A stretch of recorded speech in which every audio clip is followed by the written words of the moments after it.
Hello, I'm Pat Dennis, and you've tuned into Creative Elk's Theatre of Thrills podcast, where today I'm going to talk about the 2006 film Population 436, or perhaps Population 436, and the 1985 film Terror in the Swamp.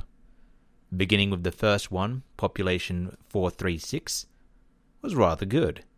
It felt almost like a Stephen King story, unfortunately all the way to the ending being disappointing and unsatisfying, but until that point, it's an overall enjoyable movie.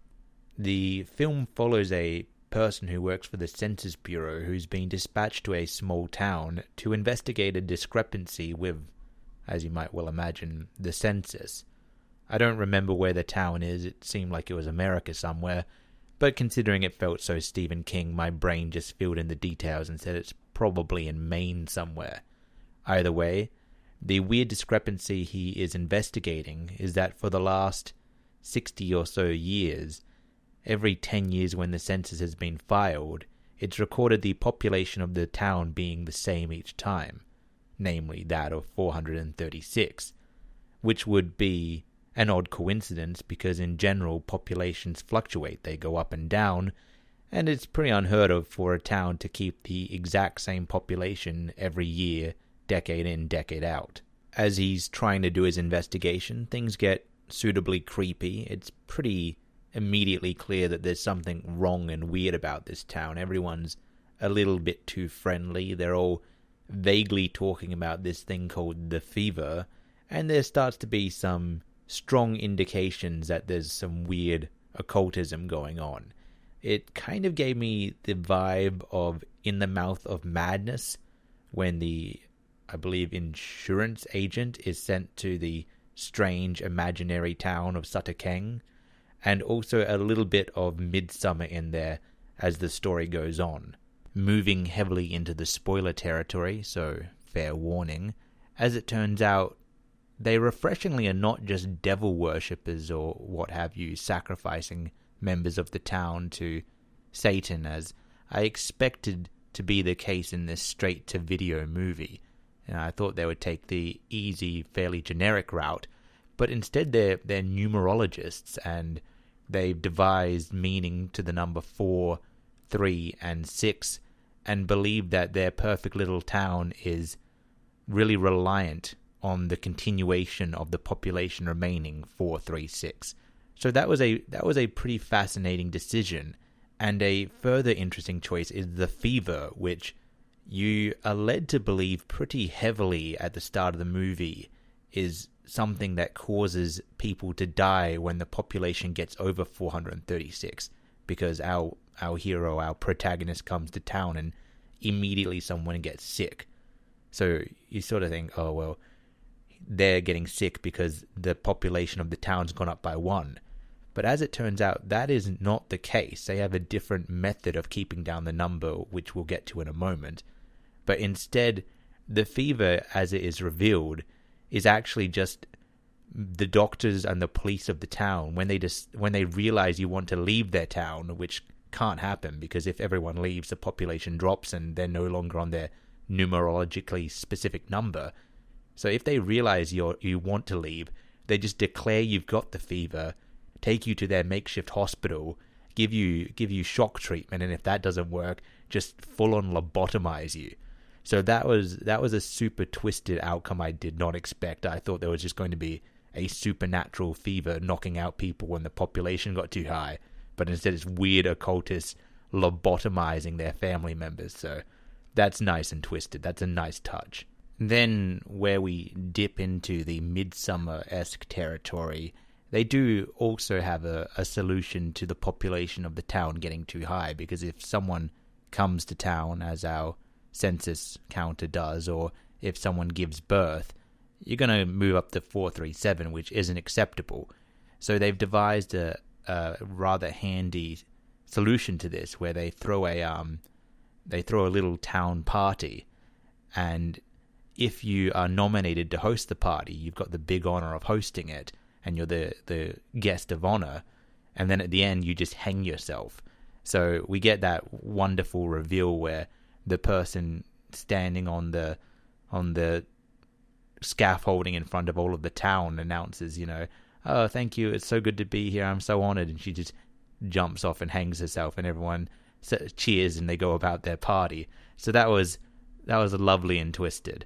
I did think it was rather funny though, because the scene revealed how truly low budget the movie was, because the mayor of the town makes the specific mention of, is everyone here except for these 6 people who are indisposed? Oh yes, everyone's here.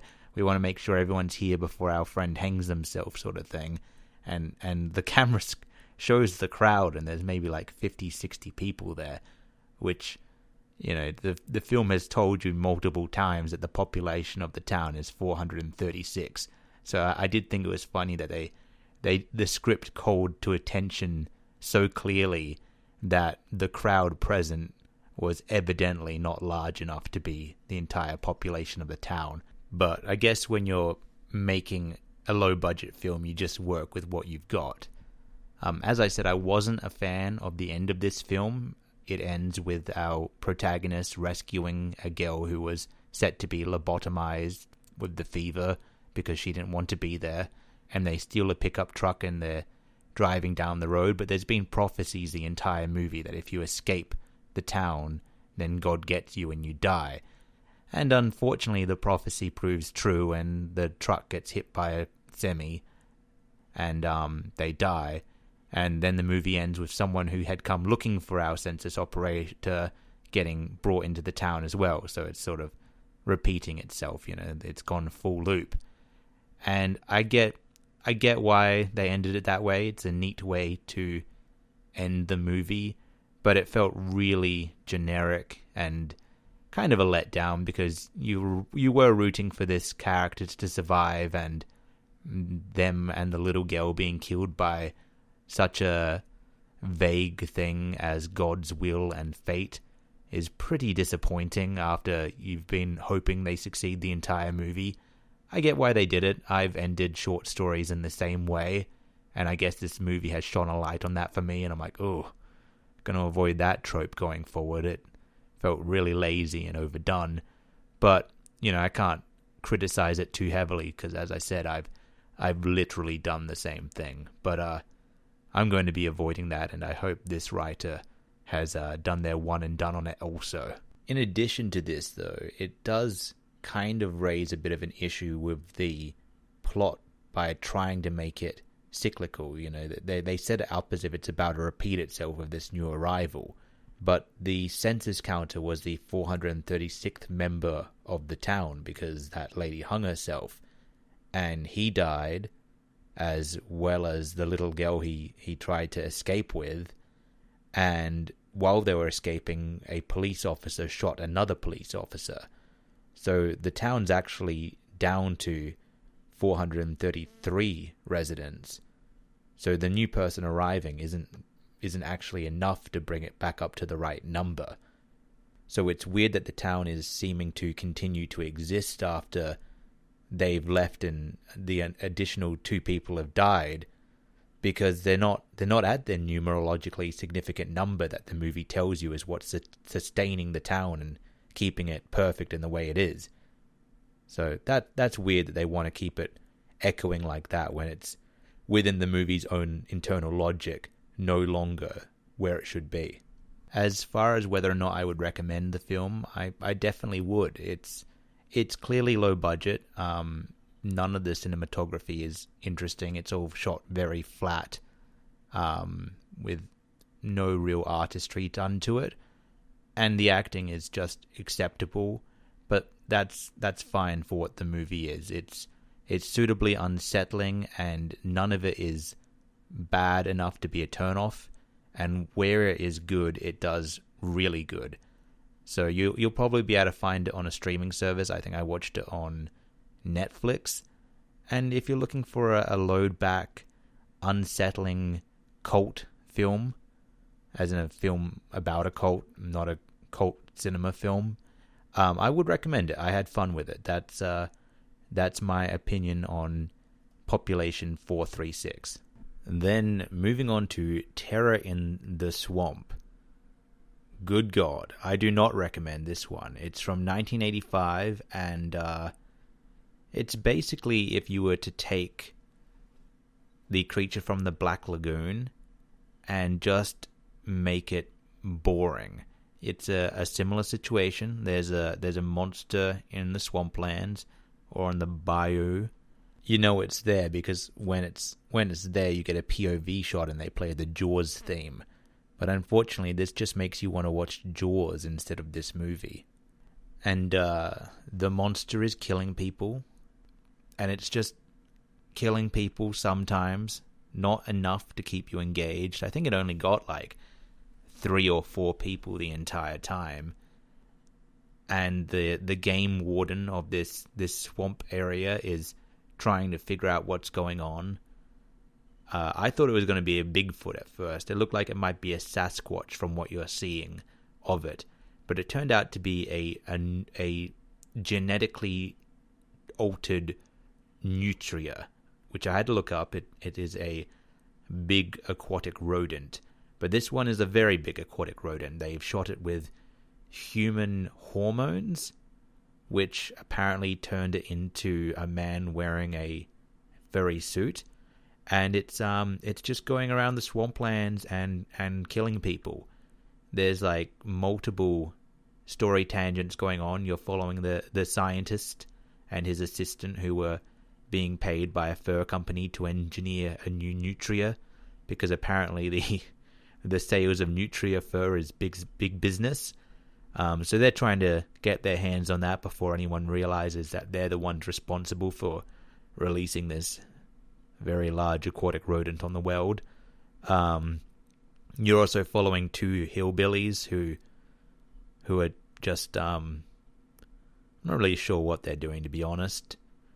They don't really seem to be tied too directly to the big rodent plot. The rodent does end up killing their father, but that's like so far into the movie, and they had no motivation before that. I guess they have revenge plot after that, I suppose. And then you've also got the game warden who's trying to stop the nutria. The movie's like a time machine in that it's only an hour and 20 minutes long, but it feels like it goes so much longer. And unfortunately, it's not so bad it's good. It's just really boring. I don't recommend it. I didn't get to the end of the film because at maybe the 60-minute mark, I just fell asleep, which it's a pretty negative reveal that I fell asleep during it.